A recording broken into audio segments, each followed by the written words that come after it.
Assalamualaikum warahmatullahi wabarakatuh. Halo teman-teman, bagaimana kabarnya?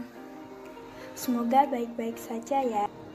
Oke, di sini saya dan teman-teman saya, yaitu kelompok 1 dari kelas 10 PMT, akan menjelaskan tentang penggunaan prinsip suhu tinggi, yaitu pada bagian metode Blancing. Yuk, mari kita simak videonya.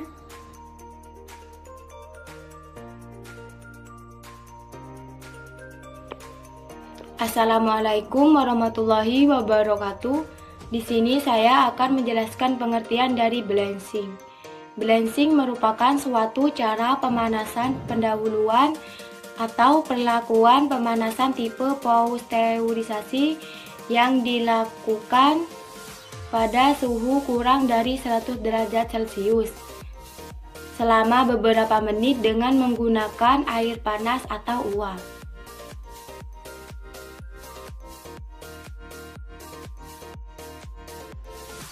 Tujuan Blancing diantaranya adalah nomor 1 yaitu mengaktifkan enzim diantaranya enzim peroksida dan katalase. Yang kedua, menurunkan jumlah mikroba. Yang ketiga, menurunkan gas antara sel. Yang keempat, menghilangkan bau dan flavor yang tidak dikehendaki. Yang kelima, yang terakhir yaitu memperbaiki warna produk. Contohnya, memantapkan warna hijau seperti sayur-sayuran.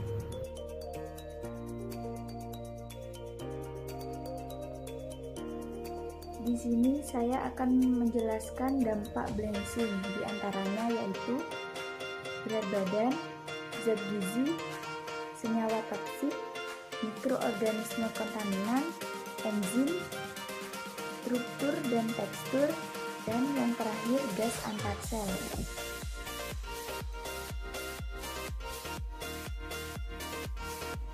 Di sini saya akan menjelaskan tentang metode Blancing. Yang pertama adalah Blancing dengan air panas atau hot water Blancing.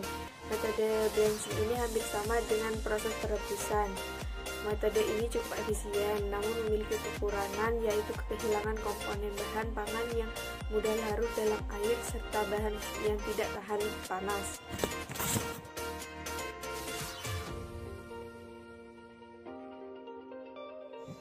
Di sini saya akan menjelaskan metode Blancing yang kedua, yaitu Blancing dengan uap air panas, steam Blancing. Blancing dengan metode ini paling sering digunakan, yaitu dengan cara seperti pengukuran. Metode ini mengurangi kehilangan komponen yang tidak tahan panas.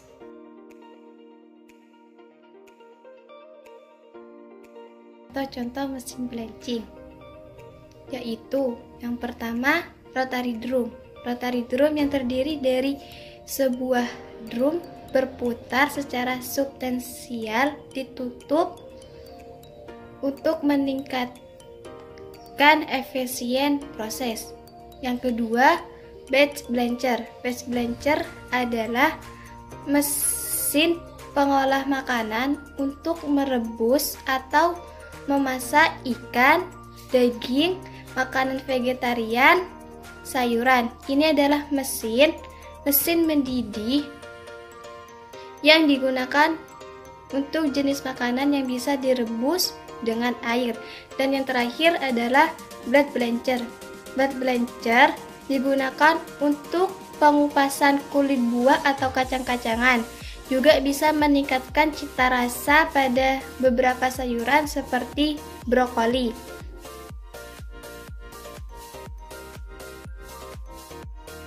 Assalamualaikum warahmatullahi wabarakatuh. Nama Syahrul Ramadan, kelas 10 PMT, nomor absen 33. Bahas tentang penyangraian. Penyangraian 1. Pengertian penyangraian. Penyangraian adalah proses penurunan kadar air pada bahan yang relatif cepat.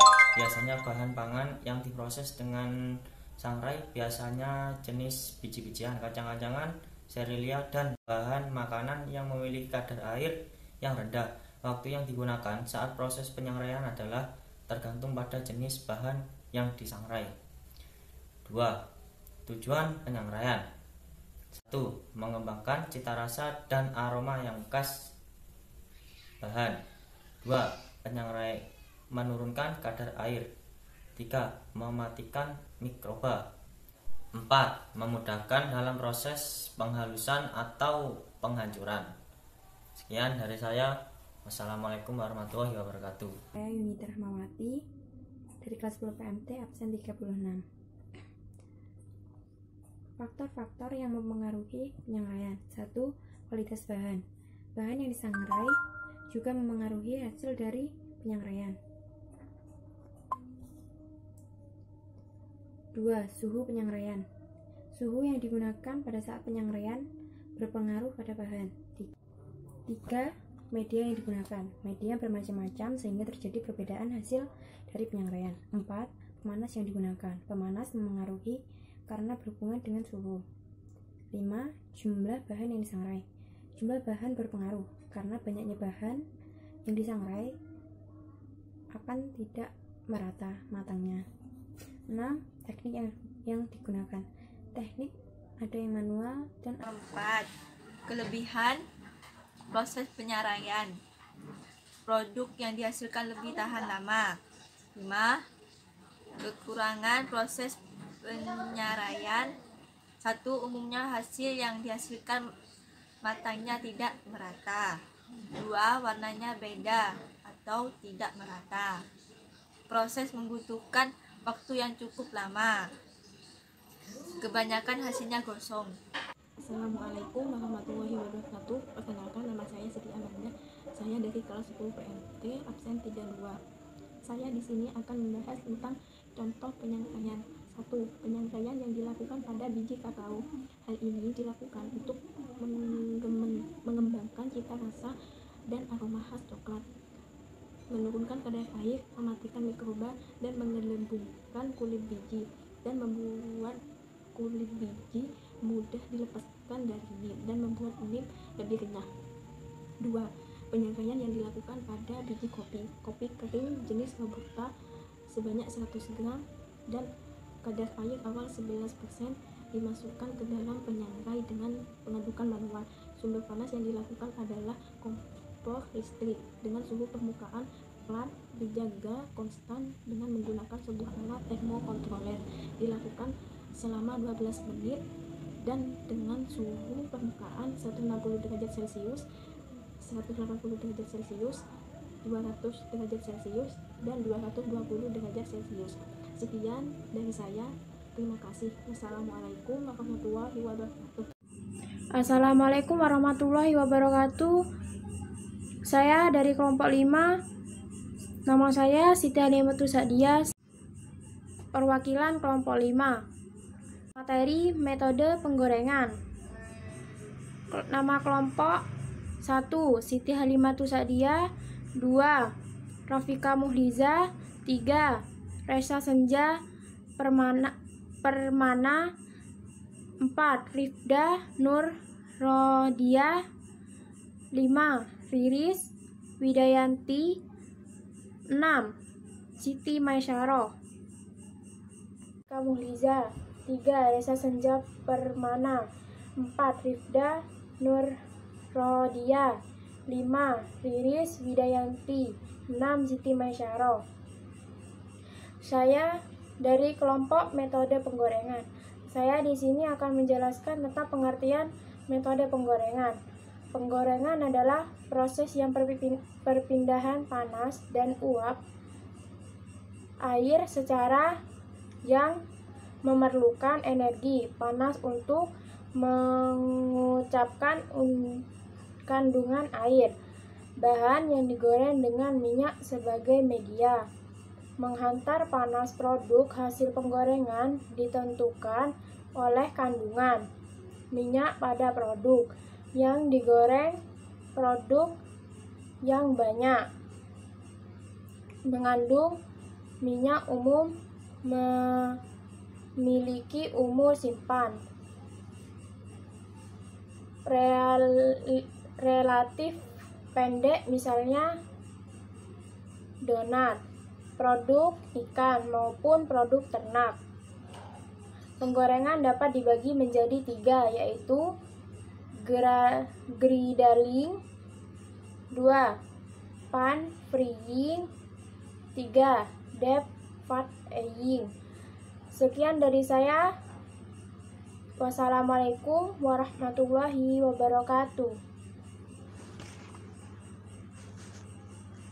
Tujuan penggorengan atau pemasakan adalah untuk mendapatkan cita rasa yang spesifik, sehingga bahan menjadi kenyal dan renyah. Proses penggorengan juga bisa menurunkan aktivitas air pada permukaan atau di dalam produk pangan, serta membunuh bakteri, terutamanya bakteri patogen yang ada pada bahan pangan tersebut. Jenis-jenis penggorengan: 1 fry pan, 2 saucepan, 3 wok, 4 deep saucepan, 5 stir-fry saucepan, 6 brazier atau rondo pot, 7 sauce pot, 8 stock pot, 9 roasting pan, 10 paella pan, 11 egg poacher, 12 cast iron skillet, 13 cast aluminium Dutch oven. Assalamualaikum warahmatullahi wabarakatuh. Perkenalkan, nama saya Ringga Nurodia, kelas 10 PMT.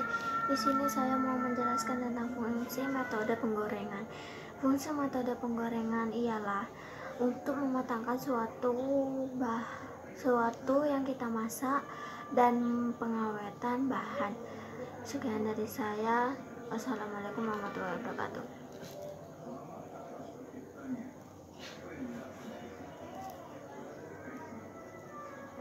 Assalamualaikum warahmatullahi wabarakatuh. Perkenalkan, nama saya Isti Maisaroh dari kelas 10 PMT. Di sini saya akan menjelaskan tentang teknik penggorengan. Menggoreng merupakan salah satu teknik memasak yang menggunakan minyak sebagai medium penghantar panas.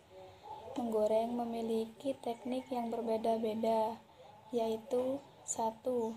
Deep frying. Teknik ini menggoreng dengan menggunakan minyak paling banyak. 2. Slow frying. Teknik ini bisa terbilang cukup banyak menggunakan minyak, namun tidak sebanyak ketika menggoreng dengan teknik deep frying yang membuat makanan terendam sepenuhnya. 3. Sauteing atau tumis. Teknik ini menggunakan sangat sedikit minyak ketika memasak dengan suhu yang tinggi. 4. Pan frying. Teknik ini menggunakan jumlah minyak yang sedikit juga, namun tidak seperti tumis. Ukuran makanan yang dimasak biasanya lebih besar, sehingga perlu dibolak-balik agar mendapat kematangan yang merata. 5. Stir frying. Teknik ini menggunakan agak lebih banyak dibandingkan dengan tumis. Sekian dari saya, terima kasih. Wassalamualaikum warahmatullahi wabarakatuh. Assalamualaikum warahmatullahi wabarakatuh. Di sini saya akan menjelaskan cara menggoreng yang benar supaya renyah dan bikin sehat. Pertama-tama, minyak harus cukup panas. Lebih baik menggunakan minyak canola. Menjaga suhu minyak goreng. Jangan isi lebih dari setengah bagian wajan. Setelah itu keringkan makanan.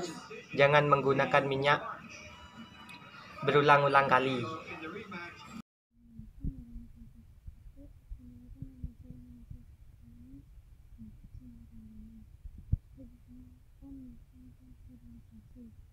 Sterilisasi adalah proses yang harus dilalui sebelum melakukan pengumpulan.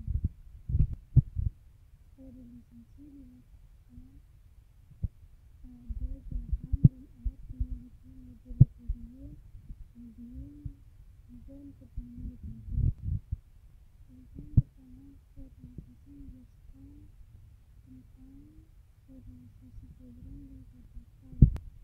Sterilisasi cairan adalah menjelaskan tentang fermentasi yang mengandung gula, garam, fosfat, dan lain-lain. Sedangkan sterilisasi padatan adalah Sedangkan sterilisasi padatkan adalah susu, biasa kabinet, padu, matan padu, dan kontainer. Assalamualaikum warahmatullahi wabarakatuh. Perkenalkan, nama saya Daris Febriansyah. Saya dari kelas XPT. Saya akan menjelaskan pengertian tentang pasteurisasi.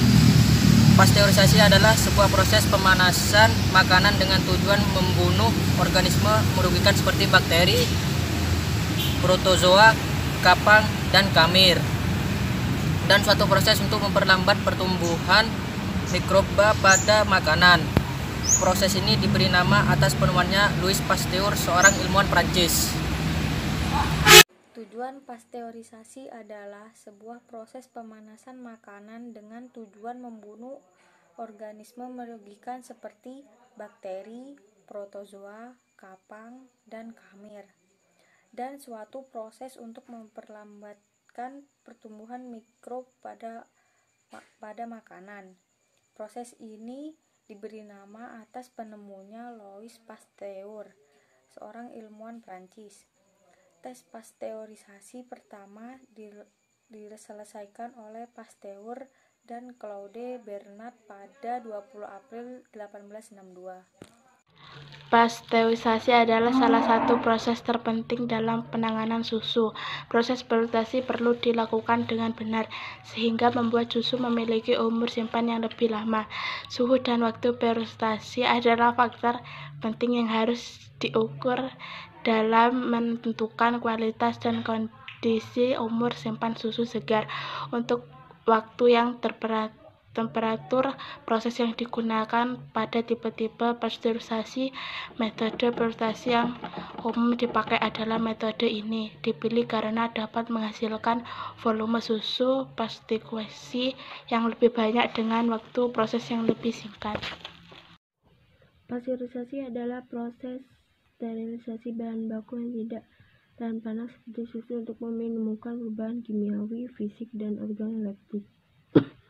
Produk pasteurisasi tidak mematikan semua mikroorganisme, tapi hanya mematikan kuman dan patogen sel vegetatif, tapi tidak mampu mematikan atau inaktivasi spora. Pasteurisasi juga tidak mematikan semua mikroorganisme karena mikrobia termodurik tetap dapat bertahan dan bakteri pembentuk spora tetap aktif. Metode pendinginan pada suhu maksimal memperpanjang daya simpan susu. Pasteurisasi mikroba pembusuk tidak dapat tumbuh dan berkembang. Macam-macam metode pasteurisasi. 1. Metode batch atau metode tong. Kedua, high temperature short time atau HTST. Ketiga, hot shorter time atau HHST. Keempat, pengolahan aseptik atau ultra high temperature. Produk-produk yang tergolong dalam pasteurisasi adalah 1, yaitu susu, yang kedua adalah anggur, yang ketiga bir, yang keempat jus buah, yang kelima adalah cider atau sari buah apel, yang keenam adalah madu, yang ketujuh adalah telur, dan yang kedelapan adalah minuman olahraga. Sekian dari kelompok kami. Wassalamualaikum warahmatullahi wabarakatuh.